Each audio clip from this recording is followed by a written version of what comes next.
One, step two, go live. And we are processing shame effectively. We are putting it in the group.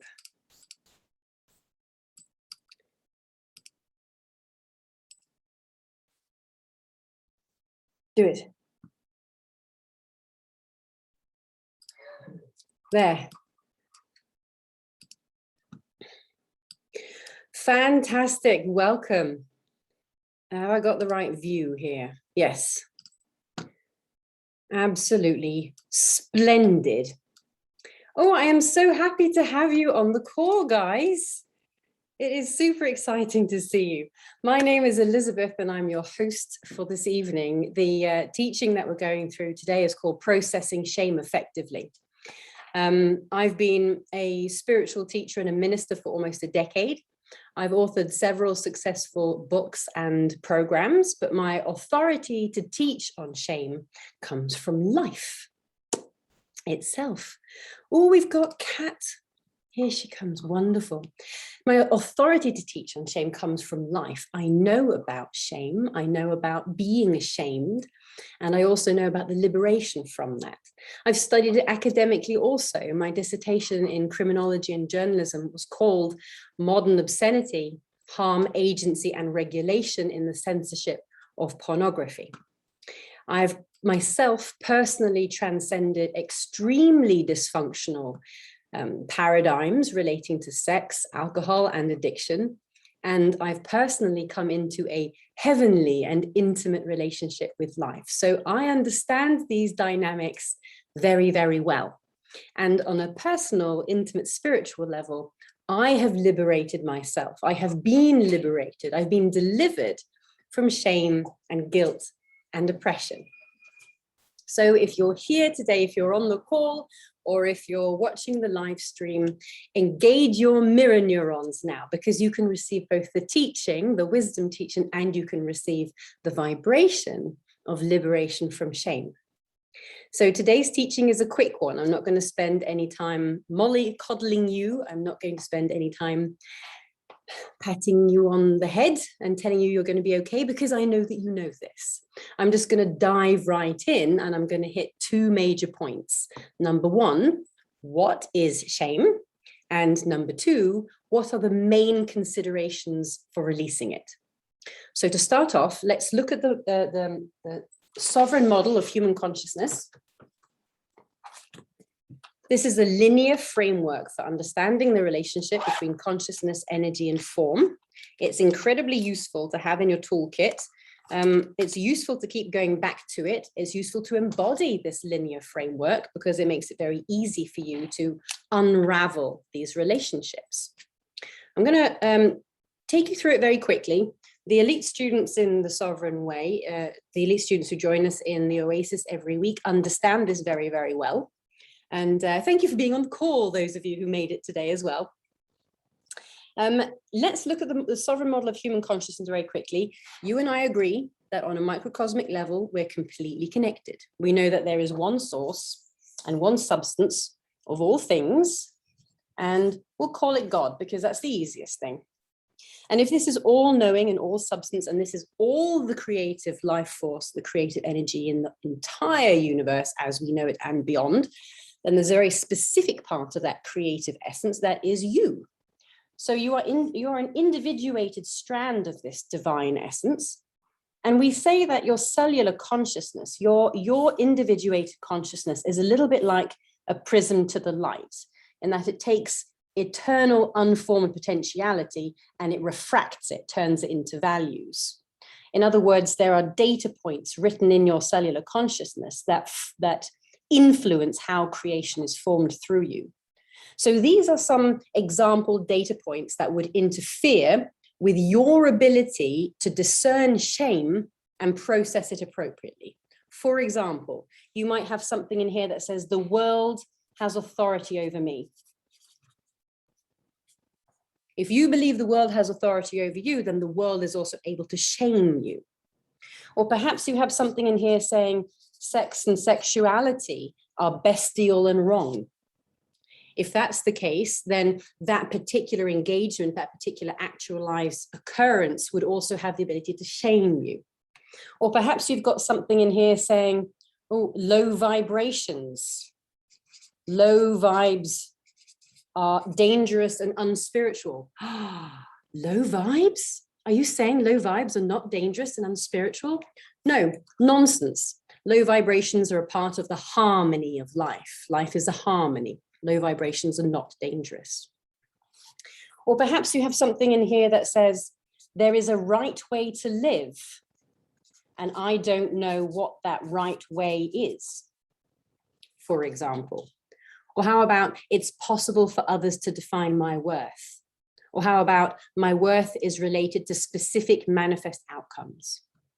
And there could be millions of other iterations and substrates of these. And when we work together privately, or if you join the group coaching, then we reveal the earliest anchor points for shame in your consciousness, and we dissolve those early anchor points. That's a bit like toppling the first domino in an intricate network of limiting beliefs. So now if you look at this diamond, this cellular consciousness of data, perhaps it's an archive, if you will. Some people call it the Akash.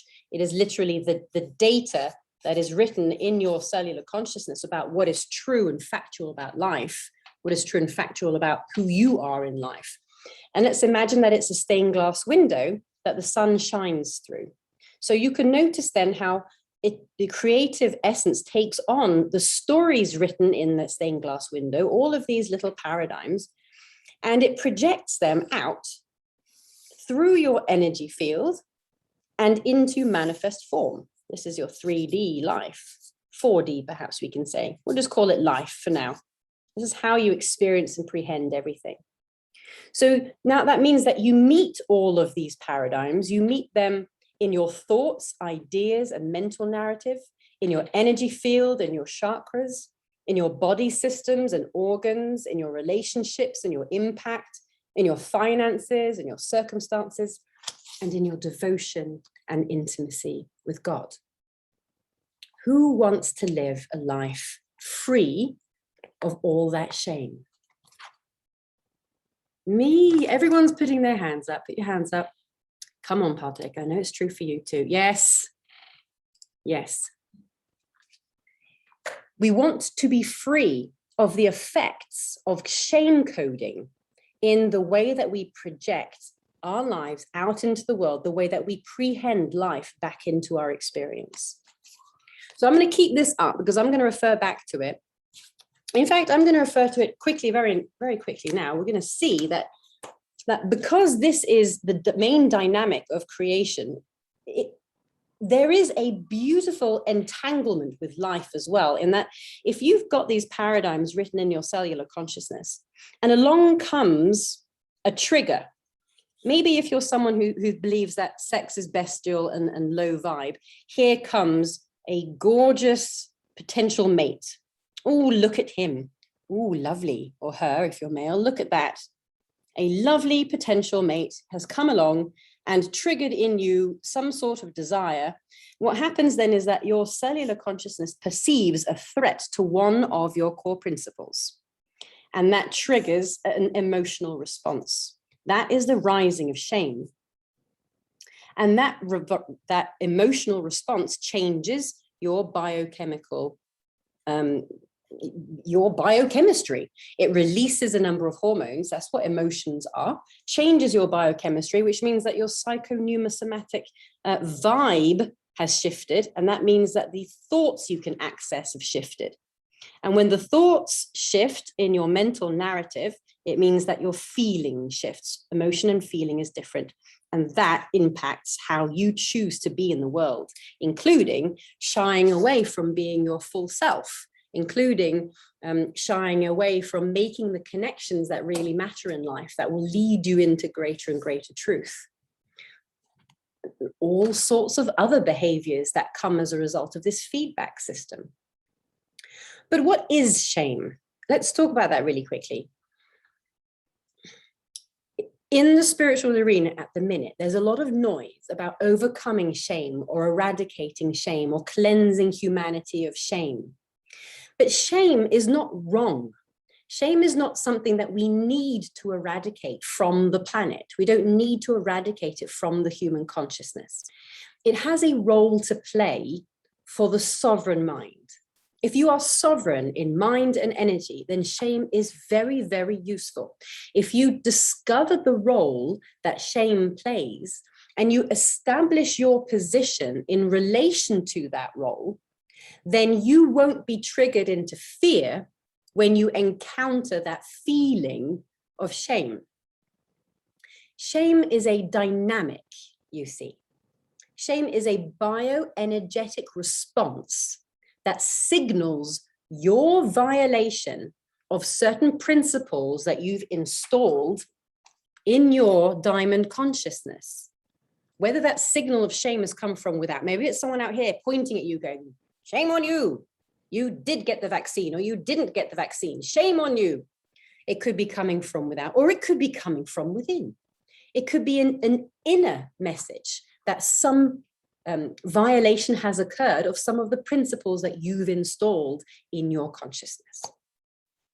So the dynamic that you're sensing when you feel shame is like a sliding down the scale of spiritual power. Shame feels like this.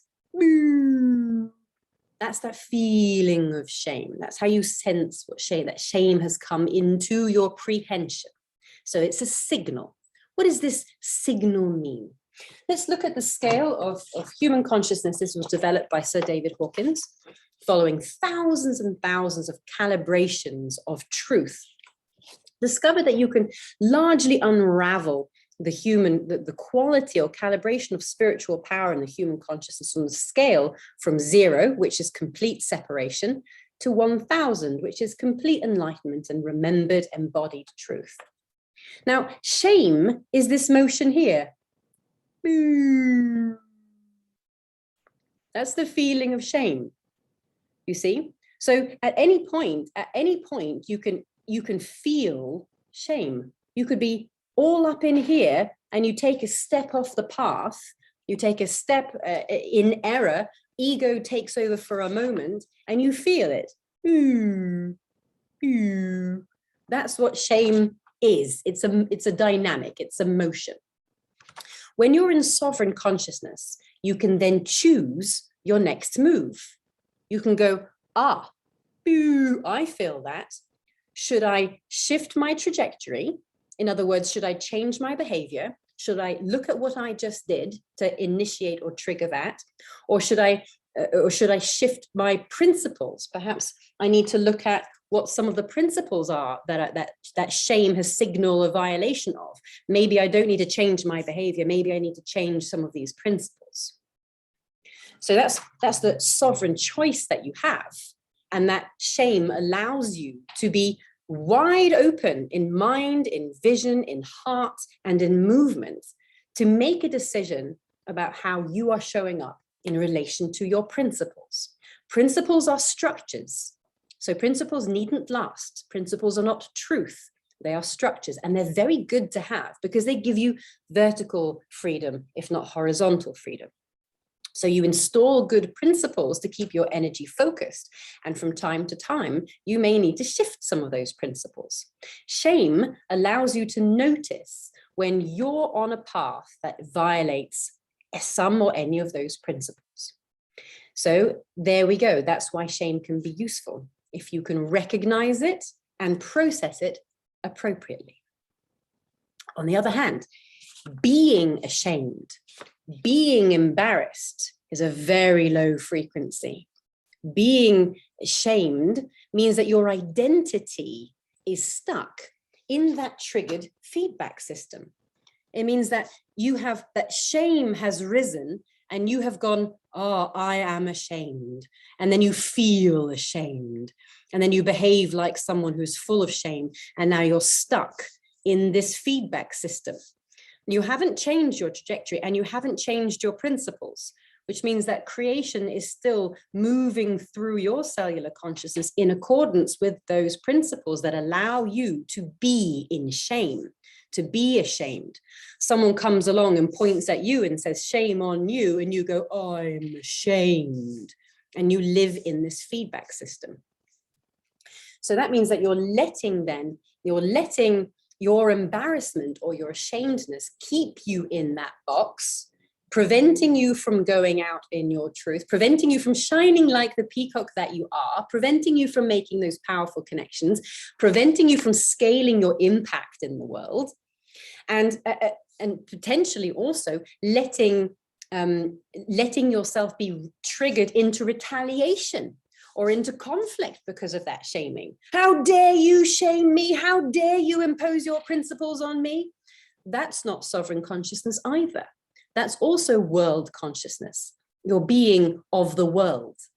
You're being in the world and of the world when you are triggered in any way by shame, either being triggered into shamefulness or triggered into anger and retaliation. Whatever it is, you're of the world. Shaming others is also being of the world. So when you see something horrendous, like the clearing of the Amazon forest, or terror attacks against children, or injustice in the political system, if you see these things that trigger you and you declare shame on them, then you are literally placing an energetic curse on somebody and you're calling for spiritual entropy. Spiritual entropy is this diminishment. Boom. That's what you're calling for. But get this, that entropy comes through you first. When you place any sort of declaration on the world out there, it comes through you first. So when you say shame on them, and you place this declaration out there into the world, no matter what they've done, if you're calling for shame, then you are first going to be channeling that entropy through your own being. And chances are that's not what they need, and it's not what you need, right?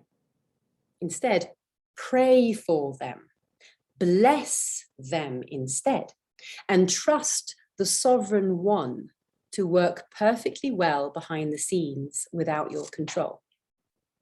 Here's a lovely little bit from Galatians 5:13. For you were called to freedom, brothers. Only do not use your freedom as an opportunity to serve the flesh, but through love, serve one another. Understand that when you witness something horrendous, something that violates your spiritual principles, that's flesh. That's manifest. That's what has been actualized and is now in manifest form. It is not truth. It's flesh. So that's shame. Any questions on shame? Any questions from the crowd? No, good. Okay, wonderful. Good. That means that we are effectively transmitting and we are clear. Lovely. Section 2 of my little mini talk here today. These are the core considerations for properly processing shame, okay? Properly processing. So this means that you've observed that there is a rising emotion in your body, in your energy field, in your mind. You have noticed shame. You have felt, boom, you felt this dynamic, right? Shame has occurred. These are the things that you need to take into consideration in order to properly process them.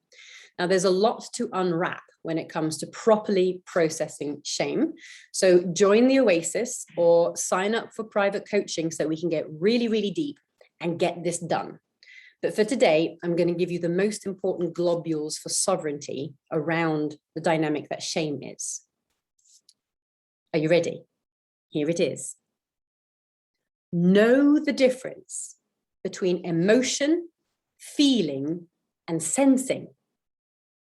An emotion is a biological response to something in the outer world. Yes? Feeling is a spiritual identity-based response to an inner process. And sensing is a sensory interpretation of data. Yes, we use the word feeling for all of those things. We say, oh, I feel shame. Really? Do you feel shame? Let's check. And why is this important? For example, if you feel shame in relation to sexuality, let's use that one. Sexuality is something that is laden with shame in the collective. So it's a wonderful example. If you feel shame in relation to sexuality, do you know if you are A, experiencing an emotional response? Are you experiencing an emotional response as an alarm bell to signal negative behavior based on your paradigm rules in your subconscious? Is that what you're feeling? In which case, like I said before, either change your behavior or change your paradigms. Or are you B, feeling ashamed? Are you feeling a personal and identity related smallness of spiritual value? That's your feeling. Or are you C, sensing the energy of shame that is present in the other, in the room, in the collective, somewhere out there? Are you sensing it? And are you, if you're sensing it, are you then taking it on as a way of knowing yourself and life? If sometimes we sense things and that triggers an emotion. I'm sensing shame, now I'm taking it on as an emotion, now I'm emoting shame, and then I use my spiritual identity to acknowledge that as me, and now I'm feeling shame. So now I've created an entire shame character that I'm walking around as. So that's the core consideration for you to appropriately process shame. You don't need to do a whole bunch of shadow work if the shame that you're prehending is the sensing of something in the collective. This is especially true for you empaths. Just because you're sensing shame doesn't mean you need to engage with it at all. If you're feeling shame, you're feeling an identity related shame, you don't have to do a load of shadow work for that either. All you've got to do is dissolve these links. You've got to use focused energy work and intention to dissolve the silver cords that bind each aspect of your being to one another in relation to a shame paradigm. So you're not going to process shame effectively unless you can first sort out, what is this shame? Is it emotional? Is it feeling based? Or is it a sensory piece of data that I'm picking up? Yes? Yes. Empaths go, there's so much shame in the world. Yes, there's so much everything in the world. All of these frequencies are everywhere in the world. Tune yourself, attune yourself. So knowing which is which gives you all the sovereignty in how you choose to process the frequency of shame. Got it? Yes, good, good, good. So that transformation, transforming shame, liberating yourself from shame, taking the shame and knowing what to do with it, the way you then transform that is with focused energy work, which is another way of saying intention and love going in the right direction. It's alchemy. That's what helps you know things differently. And the spiritual power that you embody, that you always embody, is what does the work. You say, yes, but Elizabeth, I'm not very spiritually powerful. I'm very, very spiritually unpowerful. I live down here. I don't have a lot of spiritual power.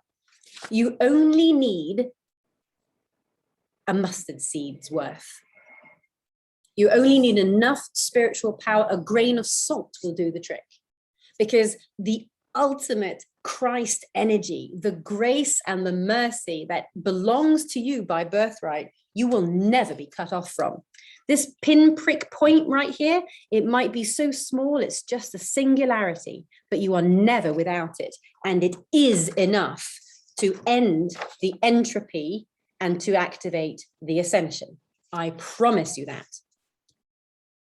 Lastly, to finish off, I'm going to tell you that there will always be subtle evil frequencies looking for an opportunity to topple your sovereignty. And if you are vulnerable to shaming, whether it triggers you into shamedness or whether it triggers you into anger, if you are vulnerable to shaming, then any narrative that goes on out there in the world that sounds like it's your fault, shame on you, then that means that shame is a very great and wonderful tactic for them to employ against your freedom. So the countermeasure on your part is to be sovereign. It's to see shame for what it really is, a vibrational signal that you have the power to decode and process gracefully. Finally, a little bit from Isaiah 65:17. For behold, I create new heavens and a new earth, and all the former things shall not be remembered or come to mind. That's the renewal of grace. That's redemption. That's deliverance. And here's the last little bit again. 2 Corinthians 5:17. Therefore, if anyone is in Christ, he is a new creation. The old has passed away, and behold, the new has come. Isn't that lovely? That is the promise that you are never without the spiritual power that you require to process shame effectively. And to be sovereign in your mind gives you the mastery to know how to do that effectively. So thank you very much for joining this speed teaching on shame. The Sovereign Way is spiritual teachings primed for ascending masters.